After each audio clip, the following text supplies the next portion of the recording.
आपका एक्सीडेंट हुआ था? सबसे पहले मुझे अपने कमरे में अपने बेड के कोने से एक चोट लगी घुटने में उठने के दौरान, और वो चोट इंतहाई शदीद नौइयत की थी। उस चोट की वजह से उस वक्त मुझे काफ़ी शदीद दर्द हुआ, लेकिन कुछ देर के बाद दोबारा, क्योंकि वो रात का वक्त था और नींद की कैफियत थी, मैं सो गया। सुबह उठने के बाद मुझे कोई दर्द था नहीं, तो मैं डेली के मामूल के मुताबिक अपने काम पर चला गया और काम करता रहा। लेकिन उसके 15 से 20 दिन के बाद मुझे एक छोटा सा पेन होना शुरू हुआ घुटने में। मैं समझा शायद क्योंकि मेरा काम शीट मेटल इंडस्ट्री के अंदर है, तो अब जगह जगह ठोकरें मामूली की तो लगती रहती हैं, ख़राश, तो शायद उस वजह से हो रहा हो। तो मैं इग्नोर करता रहा। फिर मैंने अपने तौर पर कुछ मेडिसिन ली, तो उससे कोई फ़र्क नहीं पड़ा। फिर मैंने मुख्तलिफ़ बाम का इस्तेमाल किया, उससे भी कोई फ़र्क नहीं पड़ा। फिर मैं अपने एक होम्योपैथिक डॉक्टर के पास गया, जिनके पास मैं हमेशा मुख्तलिफ़ इलाज के लिए जाता था।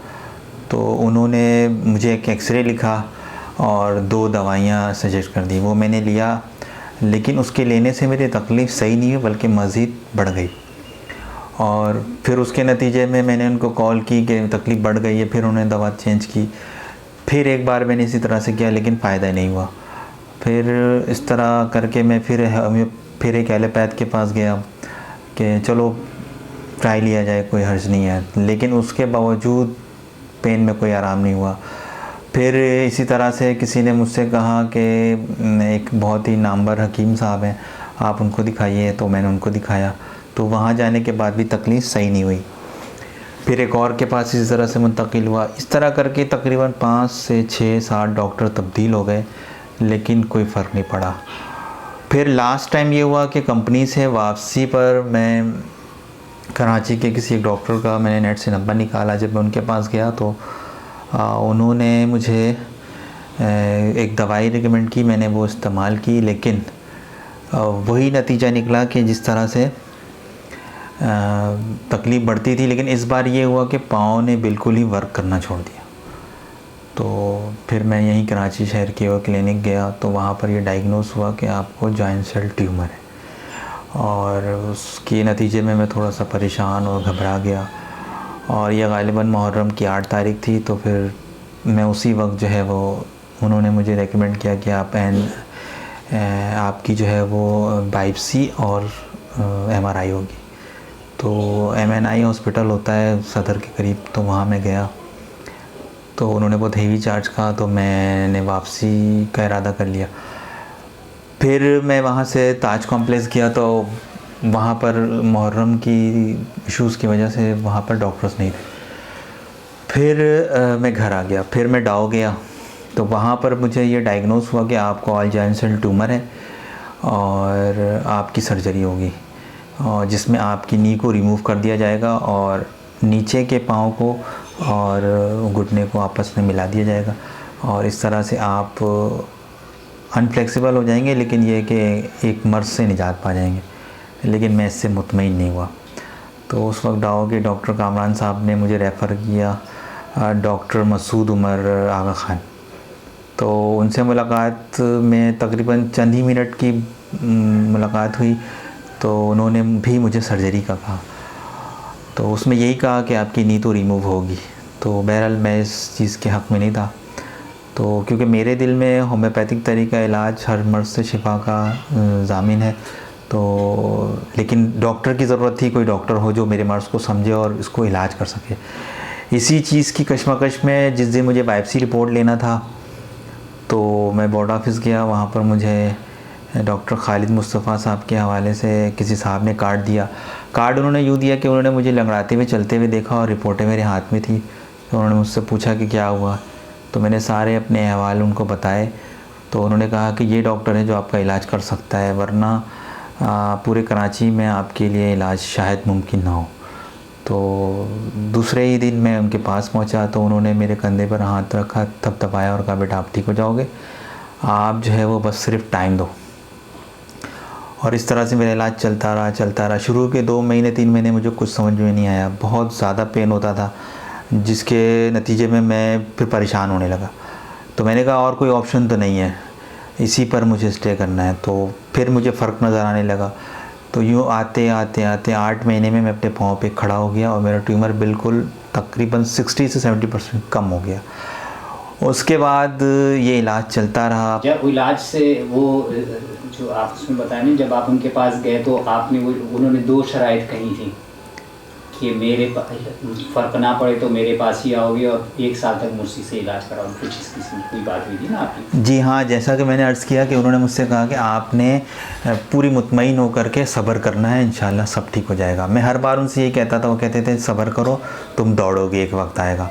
तो मैं हैरान भी होता था कि इस हद तक पाँव ख़त्म हो चुका है कि अब डॉक्टर काटने की बात करते हो, तो मैं दौड़ूँगा। मुझे यकीन आता भी था और नहीं भी। तो फिर ये है कि तकरीबन 8-9 महीने के बाद मैं अपने पाँव पर खड़ा हो गया, क्योंकि मैं जॉब पे जा नहीं रहा था, मुझे 1 साल हो चुका था। तो फिर मैंने जॉब ज्वाइन की, थोड़ा बहुत लंगड़ाता था लेकिन उसी पर मैंने नौकरी की और फिर तकरीबन साल के बाद मैं बिल्कुल चलने लग गया अपने पाँव पर। लेकिन मज़ीद 1 साल तक मेरा इलाज होता रहा। फिर 6 महीना मज़ीद उन्होंने इलाज करके मुझे डिस्चार्ज कर दिया। तो उसके बाद मैं अल्हम्दुलिल्लाह इस तरह का इलाज से सेहतियाब हुआ। और तो जब इस तरह से मेरा इलाज मुकम्मल हुआ तो मेरे लिए होम्योपैथिक तरीका इलाज एक बहुत मज़बूत, मेरा इसके ऊपर एतमाद बहाल हो गया। तो इस तरह जब मुझे यकीन बिल्कुल हासिल हो गया कि इस तरह के गहरे मर्ज़ इतने अरसे में और इस तरह से ठीक हो सकते हैं, ये बिल्कुल यकीन कामिल हो गया। तो फिर मेरे अंदर डाओ में जब मैं डॉक्टर से मिलने के हवाले से वो उसमें बैठा हुआ था वेटिंग में, तो मुझे ये ख़्याल आया कि अगर अल्लाह ताला ने मेरी ज़िंदगी बच गई, क्योंकि ये ट्यूमर मर्ज़ ऐसा था कि अगर इसकी सर्जरी की जाती तो इसके जरासीम जिस्म में मौजूद होते हैं, इतनी स्टडी मेरी थी, तो ये ना ख़त्म होने वाला सिलसिला होता है। फिर वो बीमारी किसी और चीज़ में कन्वर्ट होती है, फिर 1 से 2 बीमारी के बाद वो कैंसर में कन्वर्ट होती है और यकीनी तौर पर फिर इंसान सिसक के मरता है। तो मैंने अल्लाह से ये दुआ की कि अगर मुझे ज़िंदगी मिल गई तो मैं एक होम्योपैथिक डॉक्टर बनूँगा। यूँ मैं कुछ अर्सा 1 साल काम करने के बाद फिर मैंने ये फ़ैसला किया कि मुझे जो है वो किसी कॉलेज को, प्राइवेट कॉलेज को ज्वाइन किया जाए, ताकि मेरी जॉब भी चलती रहे और मैं पढ़ता भी रहूँ। तो इस तरह से मैंने फिर अपनी तालीमी सिलसिले को जारी रखा। लेकिन ये मेरे लिए आसान नहीं था, बहुत मुश्किल था, क्योंकि फ़ीस वगैरह, किताबें और ये सारी एग्ज़ामिनेशन फ़ीस, ये सब मुश्किल था। तो मैंने साथ ही साथ एक छोटी सी प्रैक्टिस भी शुरू कर दी अपने गिरदो नवा में, कंपनी में। तो उससे जो पैसे आते मैं उनको सेव करता और जमा करता, किताबें ख़रीदता और इस तरह जब फ़ीस का टाइम आता तो फ़ीस जमा करता। इस तरह करते करते साथ साथ मेरी प्रैक्टिस चलती रही और एक वक्त ये आया कि मैं फ़ाइनल ईयर का एग्ज़ाम दिया। मुझे बहुत खुशी हुई और जब मेरा रिज़ल्ट आया तो मैं बहुत ज़्यादा खुश था कि मैं एक डॉक्टर बन गया हूँ। तो अल्हम्दुलिल्लाह फिर उसके बाद मैंने बाकायदा क्लिनिक का किस सन की बात है, किस महीने की बात है जब आप डॉक्टर बने? मैंने जो एडमिशन लिया कॉलेज में वो सन 2015 में लिया और इसी के साथ साथ प्रैक्टिस भी शुरू कर दी।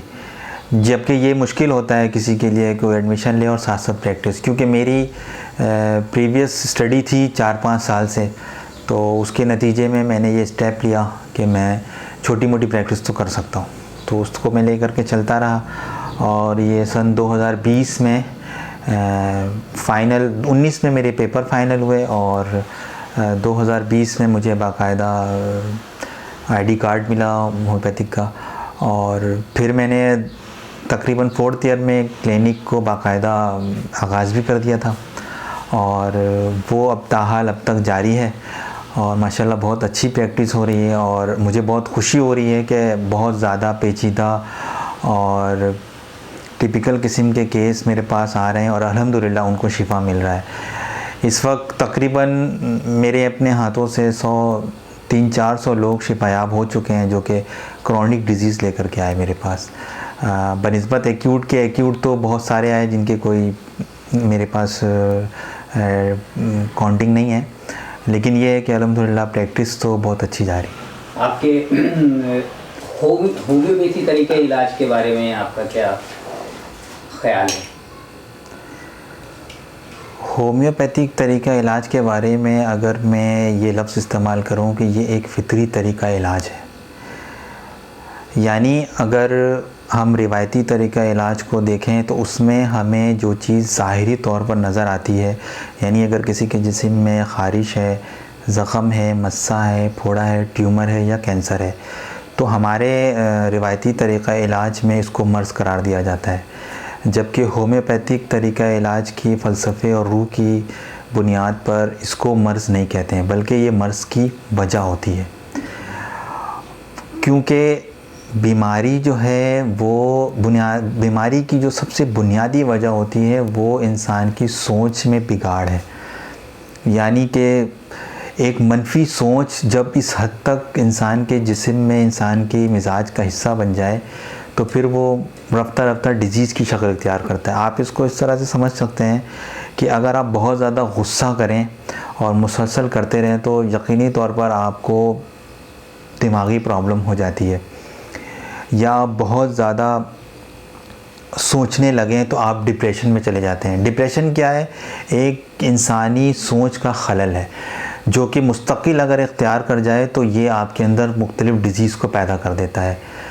ठीक इसी तरह से अगर किसी को बहुत ज़्यादा कोई सदमे का शिकार हो जाए तो वो अगर उस सदमे में मुस्तकिल रहने लगता है तो वो शख्स भी मुख्तलिफ़ बीमारियों का शिकार हो जाता है।